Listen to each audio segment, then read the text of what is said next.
Well, this is something which usually happens to me, and it's because of the fact that, my immunity is a little compromised, so I'm on certain medications, due to which whenever, God forbid, if somebody has flu and if they're going to shake hands with me and or if they're going to be around me sneezing, I'm going to get it automatically.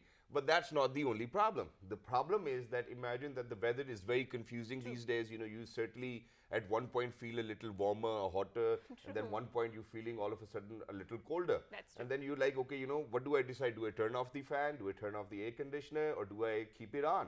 And so, while I was having this sort of a journey during or over the period of this weekend, when I used to switch off the fan or the air conditioner, I would feel warmer. And then I was like, okay, let's turn it on. But the worst part was that since I do not have a remote control for my air conditioner, so it kept on cooling the room at 22 degrees centigrade. And I guess that kind of have added I to do me feel having it's flu. not the weather for the air conditioner, no? I mean, you feel very much okay and comfortable under the fan, but then again, it's very confusing for everyone out there. So over the weekend, I got to read a very interesting book. It was actually an ebook that was by Ilhan Niaz. All right. And it's about the downfall, the lessons about the last century, right? Okay. So usually we associate the optimism with something that we should be because it enhances the positivity and whatnot, right?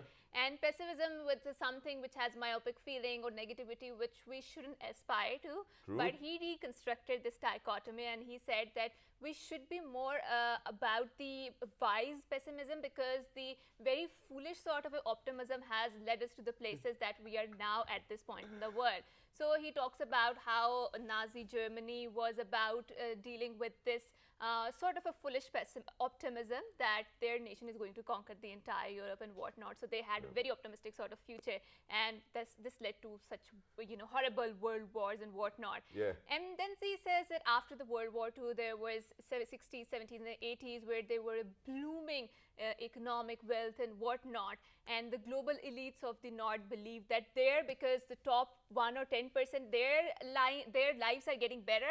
So we need to be more like them, but then again, we are where the point is that we are facing the crisis of habitability in that sense, right? And we will certainly, kind of dig in a little more onto this as well. But first things first, let's see what's happening all over the globe.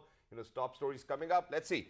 So first up, ladies and gentlemen, obviously one of the most efficient premier we've ever had in the history of Islamic Republic of Pakistan. Prime Minister Shehbaz Sharif has expressed the confidence that Pakistan, with the cooperation of the international community, will successfully come out of the current flood crisis. He said this while presiding over an important review meeting regarding the ongoing relief work in the flood-affected areas through video link from London. The Prime Minister recalled that during his meetings on the sidelines of UN General Assembly session, the world leaders have expressed sympathy and condolence for the damage caused by floods in Pakistan and assured support to Pakistan with utmost sincerity. He apprised the meeting about his interactions with the important leadership of the world, including UN Secretary General Antonio Guterres, during which he informed them about the disaster caused by the flood in Pakistan. Okay, I do feel that we have very apt and able leadership on the top. So moving on to another incident that really saddens me because this shows how the moral values of a country or of a people are going on. So Prime Minister Shehbaz Sharif has lauded the manner in which Maryam Aurangzeb dealt with the harassment from the PTI supporters, shows her grace. In a tweet, the Prime Minister said, by her calm and honorable conduct, Minister of the Information Maryam Aurangzeb has exposed the ugly face of the harassers and their promoters. Shehbaz Sharif said, we are proud of her. And I do feel that there is this culture of heckling which is going on, which is totally not acceptable. We should condemn it at the all level because I do feel we cannot label anyone bad or good because this is Allah's job to do so in the first place when it comes to that. And this sort of political culture is very, I would say, toxic, and we should not be going towards this thing because I think we should be rather promoting the positivity when it comes to that. Exactly, and not just that. Imagine everybody is fulfilling their jobs, their responsibilities. So for each and every one of you who are out there, please make sure that you actually show respect to women and men whenever they're around you too as well. You certainly do not have to be blindfolded with that one mission of any of the other political parties' leader. You really need to be a good human yourself in the first place before you promote or support any other political agenda. Please make sure that you know it in your heart whether you're a good human or not, because what you guys did wasn't really telling me something about whether you were good enough or not. So everybody really needs to have a very clear conscience about that. But moving on, Pakistan beat England by 3 runs in thrilling fourth T20 International in Karachi to level the 7-match series 2-2. Chasing 167, England bowled out from 163 in 19.2 overs. Congratulations, Team Pakistan. You guys really played with quite a lot of intent, and not just that, this is something which was needed. Asif Ali, those last 2 sixes in the last over actually did change the game. Rizwan, once again, obviously, you gave us that start alongside Babar. Babar unfortunately could not complete his half century, but Rizwan, you've been phenomenal. And obviously now the team's going to come down to Lahore, and we're going to have another 3 T20 matches over here in Lahore too as well. A lot of people have been asking me about the tickets, but right now we actually have to head out towards a short break. Don't go anywhere. We'll be right back. Good morning.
Right, ladies and gentlemen, welcome back. Thank you very much for staying tuned to PD World. You're obviously watching World this morning. I happen to be Shahzad San Khan. With me, my very well-learned colleague who happens to be Ms. Hajo Satti. But now, let's see who's actually joining us today. So, obviously, a lot of people, from the expat community are actually coming down to Pakistan to make sure that they're going to help people who are actually devastated by the floods over here in Pakistan, which we have never even come across in the history of Pakistan as well. So, ladies and gentlemen, we're very lucky that we've actually been joined by somebody who happens to be Mr. Sunny Arif. He happens to be a philanthropist. Hello, Sunny. Assalamu alaikum. Good morning. How are you? Wa alaikum salam. Alhamdulillah, I'm very good. How are you too? Absolutely perfect. Thank you very much for joining us. Wonderful to have you over here. But, Sunny, you are being referred to even in the UK or all over the world as the Billboard Daddy. And, so what's the story behind? I know the story myself, but I want you to put your story in front of the people as into what inspired you to help the mankind. So, in a nutshell, 4 years ago, I lost my 3-year-old daughter, Khadija. She was looked after at the Birmingham Children's Hospital, and she had a congenital heart defect. They did an amazing job looking after her, and we wanted to kind of thank the hospital and the staff for what they've done for us. So we came up with this idea that we do a billboard campaign with two motives to the campaign. The first is that we get to thank the hospital, we generate some PR for them, so people would then start donating towards the hospital. But the second was, there was the final picture that me and my daughter had taken, and a quote which says, "One who saves one life saves the whole of humanity." So there was an element of dawah in that too. And then that campaign that we did went viral, all over the world. So certain news outlets know me as the Billboard Dad. So that's the story behind Khadija. Okay, so I believe that you've been to the DI Khan where it was worstly affected by the flood. So tell us about your first-hand assessment of that and how you're helping people out there. So when we initially heard about the floods, we wanted to take our time in reacting, because we didn't want to just jump in like most NGOs or some NGOs may have done without any planning. So we waited. We kind of communicated with our teams here in Pakistan. I spent the last couple of days in DI Khan, and the situation there is a lot worse than I thought it was. If people have seen it on the news or on YouTube or on social media, I can tell you now what I've seen with my own eyes. Even though the water has receded there's just a bit of water left there now. True. But it's destroyed everything in its path. Like the homes for these villagers were made of mud anyway, so they weren't strong homes that me and you live in. True. They were like mud huts. True. It's come through, it's destroyed their homes, their stock, their fields. They've got nothing, and it breaks my heart to see that, to be honest. So what we've done is we've provided them with, we've kind of set up a a mini village, tent village. So we supported families with tents, with mosquito nets because of the water Very and important, the yeah. mosquitoes, with kitchen utensils. They don't even have, you know, they've lost their home, their kitchen, of course they're going to lose everything that's in it.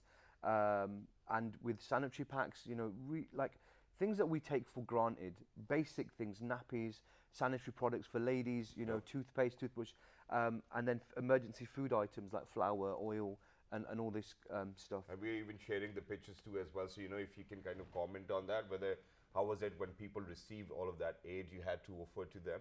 You know, because they pretty much lost everything, right? Yeah, absolutely. I mean, look, you can see the aid. These guys, we also distributed hot food meals too, because, you know, I don't know when the last time was when they actually had a hot meal. There you can see in the pictures me checking the aid just to make sure that they had water coolers. There you've got water coolers too, because unfortunately the water supply has also been damaged. It's now polluted, so the water's not safe to drink. True. And I saw kids swimming in dirty water, like it's filthy, and this water has so many diseases. We also set up a medical camp where we had medical professionals come. Wow. We had all the medication there. People were coming, and everyone in the village got seen by a doctor, a very senior doctor, and he then gave them the medication. So we were able to treat, you know, hundreds of patients, which, alhamdulillah, was an amazing feeling.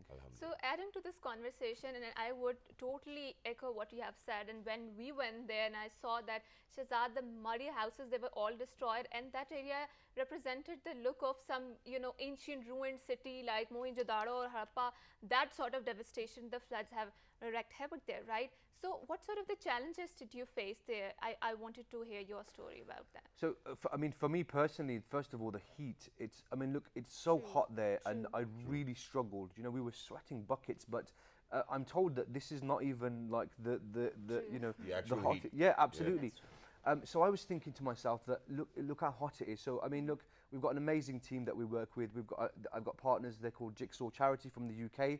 Okay. My foundation, the ISA Foundation, is a grant-giving organisation. So we don't fundraise. We actually give the grants out ourselves. We use, alhamdulillah, profits from our businesses, and then we put that into the foundation. But then we work with other NGO partners, and Jigsaw Charity was one of those. So they alhamdulillah, set it up for us, and we just come to the different countries that we work in to make sure that the projects are being delivered, meaning the money that we're spending, we get our bang for our buck.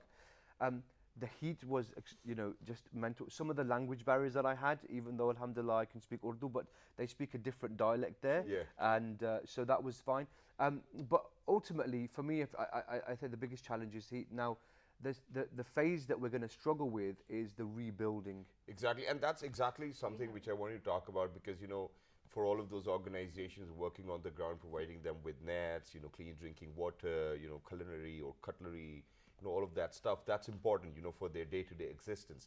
But when we are going to talk about it, when we sit down and talk about, you know, how it's going to have a long-term impact, obviously the reconstruction needs to take place, and we have heard it, we have seen it, you know, even the government is actually taking all sorts of initiatives with which we can actually recover from that $30 billion infrastructure loss that we have had due to these floods as well. So how do you think that your other organizations are actually going to think about long-term planning where we reconstruct their houses and bring them back to life? Because even, you know, you spoke about their livestock is not there, the crops are not there, so they certainly do not have anything to run their household with as well. So how are we going to give them that technique where they learn to fish rather than providing them with the fish for in the longer term? So I think it's going to be a joint effort, venture, a joint effort from different NGOs. So when I was there, I walked around the village and I went to different homes, and they were all destroyed. So I've already instructed our partners to start rebuilding. So I authorized some rebuilds while I was there. Wonderful. Like homes of widows. You know, I met this woman. She was probably about 75 years old. She was just stood in the middle of what used to be her home, and it was just ruined. You know. And she was just, but you know that, subhanAllah, the faith that they show is just unbelievable. That she was just saying, look, we put our trust in Allah. She was pointing to the sky, and she was asking me. She was like, you know, you help me, and you know, and I'll pray for you. And I was like, look, inshallah, we'll do what we can. And alhamdulillah, she was one of the many people that we were able to help. But reconstruction is going to be an issue. Yeah. It's definitely going to be an issue, because they don't want to move neither. That's the thing. And the problem we have is long term with global warming. Look, Pakistan is one of the least contributors to global warming, right? And unfortunately, we are the most affected, right? So it's going to come back. We're going to have floods again in the future. We've got the winter coming up. We've also got potentially a famine coming up. There's so many obstacles that we're going to have to face. But look, globally, jointly, inshallah, as first of all, as Pakistanis, we can do this. You know, $30 billion is a lot of money. And this is exactly what I wanted to talk about. I know that you actually have a question, but it is just, Go you ahead. know, Go ahead, please, for what I asked previously. And, you know, so you have mentioned about it, you know, so imagine that in days to come, certainly we're not sure that, God forbid, if such a disaster will occur again or not. You know, may it be winters or summers. You know, in winters, the catastrophe can be different, and in summers, it can be different, because now we are prone to climate change. We have seen the adverse effects of climate change. And you yourself back in the UK have a lot of, you know, impact on the construction of the different buildings as well. So are we going to bring in resilient ideas where, you know, for whatever we're going to construct for all of those people who certainly do not have anything to live under as of now, do you think there will be smarter ways of constructing those houses which are more climate change resilient? Yeah, absolutely. I think, look, the specialists will have to be brought in. I think NGOs that are going to be working in terms of rebuilding. You can't just rebuild the same home with the same materials in the same location. But then the issue you have is these people have been, you know, in certain areas have been living there for centuries, and they will not move, you know, because it's their home. It's their, yeah, absolutely, it's their home. The systems that we've put in place at the moment are temporary, right? You know, inshallah, we won't have you know, refugee camp kind of places forever, right? This is a temporary fix to get them under some form of home, so they have, you know, protection from the sun, and they can store their belongings. I say belongings, what belongings they have left. Like, honestly, it's crazy. It's going to be a joint effort. We're going to have to get the experts in, look at some kind of innovation in terms of how we rebuild them. But, you know, they've already started rebuilding. You know, they are, because it mud huts, you can see it, they're slowly, because they use like cow dung there in the area. So the cow dung is already out, it's drying, and they're trying to, subhanallah, you know, make some form of structure with what they have, you know. And it's truly heartbreaking. And may Allah help us all. That's very true. And we have seen that how climate change is impacting us, and you mentioned about the global warming. I really wanted to ask you that how would you comment on the global north's role in creating all of this catastrophe? Because then again, I would say that they're engaging in the carbon colonialism, because just look at how much profit the oil companies have earned because of the inflation across the world, and how they're not doing enough when it comes to tackling this menace, because then as a result we see that we have floodings and we have globs and, you know, such kind of weather induced after effects. And also that there is you mentioned about the climate refugees or the IDPs, and then such sort of problems are taking place. So what is your take on that? So I think the biggest contributors towards global warming need to be the ones that are contributing when things like this happen. It's, you know, it's unfair. Like we said, Pakistan is one of the least contributors to this, and yet they are unfortunately the victims here. You know, the people that we've visited and millions of others. Those companies that are responsible, those countries that are responsible, need to really kind of take responsibility and start, you know, especially, so for example, we look at the Pakistani crisis, they should be the ones that are stepping up and saying, we are going to help. You know, with financially, it's important, the country needs it. And it's, as human beings, forget as being Pakistanis, just as human beings, as humanitarians, it's, I believe, everybody's responsibility to support Pakistan in their time of need, because Alhamdulillah, Pakistan is one of those countries that supports others in their times of need. And if other countries are not going to step up and help Pakistan in its time of need, then, you know, we have a problem. Something's gone wrong somewhere, you know. But more than that, as Pakistanis, you know, as a British Pakistani, Alhamdulillah, proud Pakistani. I live in England. My heart's in Pakistan, and as those Pakistanis here in Pakistan, it's every single person's responsibility. As human beings, it's our responsibility to help. Because what we have to think of is if this happened to us, and I've traveled all over the world and visited people all over the world in refugee camps, they never ever imagined that they would be in that position. So you may sit at home thinking that you are safe, you know, in the comfort of your home, but I tell you one thing now, that could happen to all of us. It could happen to you, it could happen to me. And then we have to act as if, what would we want, how would we want the world to react, you know?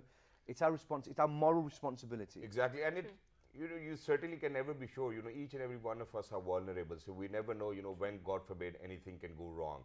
And we certainly need to be prepared for that. But for that, we really need to have that strategy where before a catastrophe takes place, we really need to kind of make sure that the management is going on, that we certainly working towards that. God forbid, unfortunately, we're not going to go through the same conditions over and over again, and that's what resilient nations do. But very quickly towards the end, Sunny, what I wanted to ask was that a lot of people who actually, the expat community, you're representing them over here, might be getting in touch with you to get to know about the reality checks of what has happened over here in Pakistan. And, their hearts might be filled with that, that we certainly need to help, the people over there, and we want our aid to go to the right people. So how are you kind of contributing towards that? Way back home, are you telling them that, hey, this is the condition over here, and if you guys wanted to help us, this is the way, or this is the procedure that you can certainly help all of those people who have been a part of this catastrophe? So look, you're right. It's really important that when you donate to an NGO, that you know that the money's going to get there. I think what we do is we do our due diligence in terms of the NGOs that we work with, and if anybody did want to contribute to those NGOs, like I said, we don't take the money from people, but if they wanted to contribute, then they can contact me over various please share your contact. so they can contact me on my website, www.sunnyaraf.com, or my Instagram, which is Sunny, SUNNYARAF1. And you can contact me, and I'm happy to share the details of the NGOs. Like I said, there's Jigsaw Charity and many others around the world. And then, if I'm using them, then I'm happy to recommend them to you, and you can use them too. But and please get in touch. Yeah, and for how long are you here, and till what time will you be working on the ground, making sure that you? So I'm here for the next week or so. I'm launching the Global Entrepreneurs Fund. It is a fund that we've set up to help people that come from underprivileged families. And inshallah, we're going to be launching the first one tomorrow, actually, where we are setting up families that originally would be zakat eligible. Okay. We're going to give them fruit carts. Okay. We're going to set them up with the fruit cart. We've given them the pitch. We've given them the fruit, so they can support themselves and their families. Wow. But my only deal is that we will help you get to a certain level. But when you get to that level and you're able to provide for yourself and your family, then you must give back. Exactly. And that's something which is very important. Thank you very much for saying that. Thank you very much for doing all of that humanitarian work which you have done so far for the people of Pakistan. And certainly, obviously, your heart resides over here in Pakistan, and so does your physical being as well. And we certainly want you to kind of contribute as much as you can. And for all of those Pakistanis, expat communities, all of those people who are actually watching us in 46 different countries, and we're not even asking for aid. This is something which is man-made, and when we talk about man-made, obviously for all of those developed countries who've been contributing towards emissions and climate change, that's something which has created a havoc over here in Pakistan. So please make sure that you come together in these times of distress for Pakistani people, because they've almost lost everything. We're heading out towards a short break. Don't go anywhere. When you guys come back, we have something different to talk about. Good morning.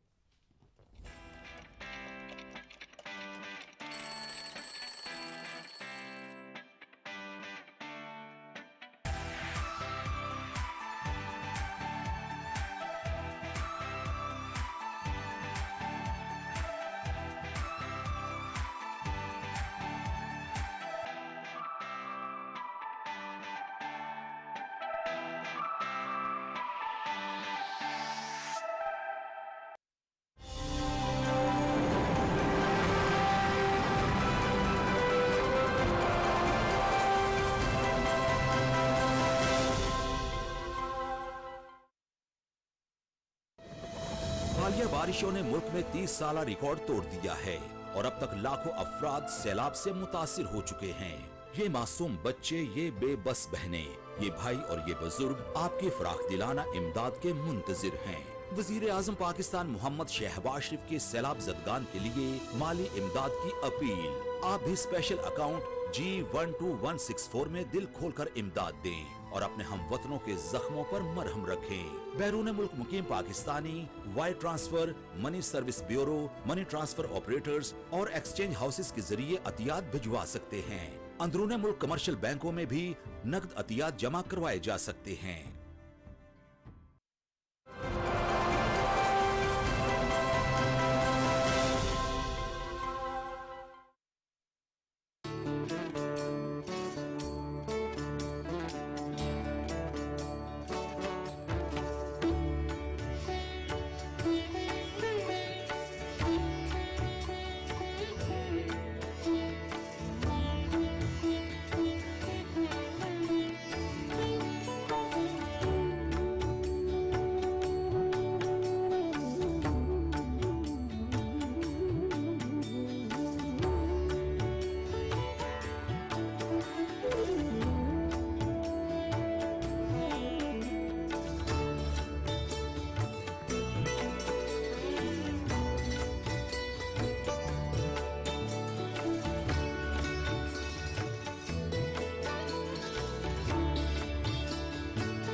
I've seen many humanitarian disasters in the world, but I have never seen climate carnage on this scale. I have simply no words to describe what I've seen today. Climate change caused by human activity is supercharging storms and catastrophes. These extreme weather events have the fingerprints of human activity all over them, specifically the burning of fossil fuels eating our planet. The needs are enormous, and I urge massive and urgent financial support for Pakistan. It is a question of justice. Pakistan is paying the price of something that was created by others.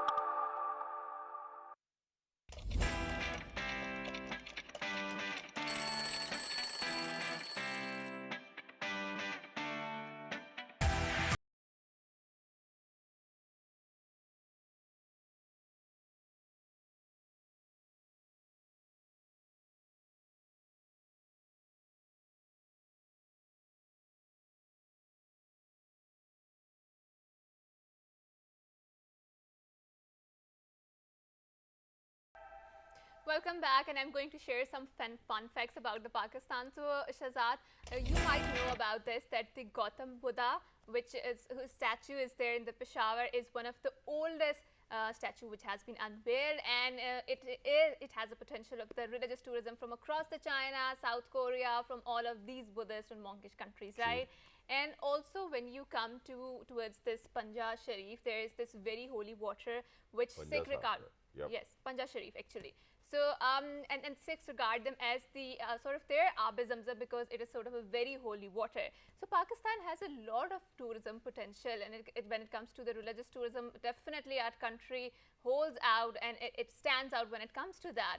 So, why am I talking about the tourism, and why Pakistan wants to project itself as a tourism country, and what Pakistan has to offer? So, we have a very amazing guest here in the studio who's going to tell us about how his visit has been here in Pakistan. So, I'm very pleased and glad that we have been joined by the Brentim, who is also the content creator. So, Assalamu alaikum and welcome to World This Morning. Assalamu alaikum. Thanks for inviting me. Walaikum Lovely. assalam, and it's absolutely amazing to have you over here inside the studios to talk about it. It's been 55 days that you've been in Pakistan. You've been visiting all over Pakistan, and alhamdulillah, enjoying your time over here. But first things first, you know, when for the very first time you got to kind of know about Pakistan, what was the first thought you got? And then when did you decide that, okay, hey, you know what, probably I need to go visit Pakistan, because this is your 50th country that you're visiting as of now? Please go ahead. Well, growing up in the United States, as you know, there's a lot of misconceptions about Pakistan. So growing up, you know, we were told through the media that Pakistan was an unsafe place to visit, that it wouldn't be safe for Americans. But I knew in my heart that you can't believe what you see on TV and what you see in the media. So I wanted to come here and see it from my own eyes. Right. And more importantly, I wanted to share that experience with the world, so they could really see the true magic and true beauty of Pakistan. True, and that's exactly wonderful. You know, so for you have been here for the last 55 days. Where have you been? Please take us through your journey, and then we'll come back with more questions. Yes. Well, it's been an amazing 55 days. The journey began in Lahore, and then came to Islamabad. I then went back to Lahore to celebrate Pakistan's 75th Independence Day. Wow. Because that was the best place to celebrate. So many people, so much energy. I then came back to Islamabad. I went up north to Murree. I just recently came back from Peshawar a few days ago. Yep. I'm going to Natia Gali in a few days. And then It's inshallah... going to be really cold over there, you know, so you better keep some warm clothes with you. I'm from Minnesota, so I'm used to the cold. Okay, wow. And inshallah, I will visit the north soon and get to go to Hunza Valley and Fairy Meadows. Because of the floods, unfortunately, the roads were closed and my flights were canceled when I tried to go earlier. But, you know, of course, my heart is with the people of Pakistan, and Thank you so much. everybody's suffering. And, you know, if there's one thing I can do, it's try to bring more attention to the world, to the crises that is happening here. Okay, so what did you unveil about Lahore that you would like to share with the audience out there? Oh, okay. Lahore, for me, it really seemed like the real Pakistan. Like, I love Islamabad. You know, Islamabad, a very modern city. But Lahore, there was just so much energy. There was all this chaos, the traffic, the food. The culture is rich. Yes, very, very true. The Lahori food was incredible. That was the best food I've had in Pakistan so far. Okay. The Peshawar food was delicious as well, but the beef nahari, the biryani, everything was so good when I visited Lahore. And the people, just like everywhere else in Pakistan, incredibly kind, very friendly, and everywhere I and go. we have your videos on the screen, so would you mind telling us where you are and what are you tasting? So Oh you've yeah, had so here golgappas and- we're at the Pakistan Monument. There I'm at the Independence Day celebration. There I'm getting my shalwar kameez. I'm at Howdy Burger in the Centaurus Mall. There I'm chowing down on some golgappa.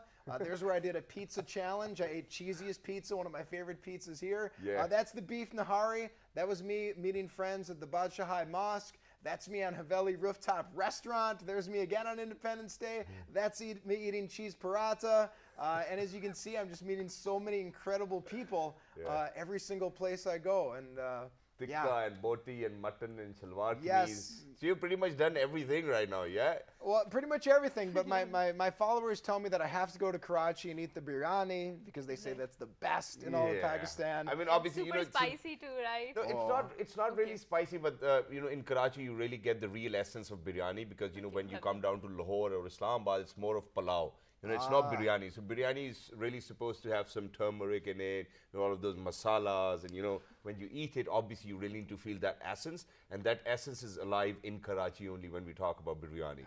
Well, I'm very sorry, you know, if I'm hurting anybody's feeling about biryani, because that's the case over here. Whenever we start to talk about biryani, people would always have an argument, oh no, Lahore makes the best biryani or Islamabad, but they don't. They take it because personal. I've lived in Karachi myself. But yes, okay, that's wonderful that you've been almost all over the culture of Pakistan, and this is what the culture is all like.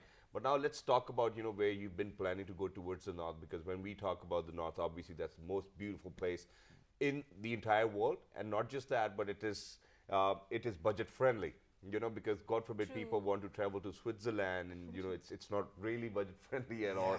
At least for me. Number one, you know, so how are you planning to do that? You know, and number two, because this is something which looks or appears as a barrier for each and every individual. Everybody wants to travel all over the world. But obviously, towards the end of the day, it comes down to how much money you have saved and how do you plan to spend it. And we're very impulsive people over in Pakistan. We love to shop, we love to eat, but we have money. We feel as if we are the kings, right? And we live like kings too. And then all of a sudden, we're not the king, you know, because we have spent all that money. True. So how did you manage to, you know, travel all of those 50 countries, get over that barrier, which actually kind of keeps on telling you that you require a lot of money? How did you do that? Sure. Well, a large focus of my content is budget travel and showing people how they can save money while traveling.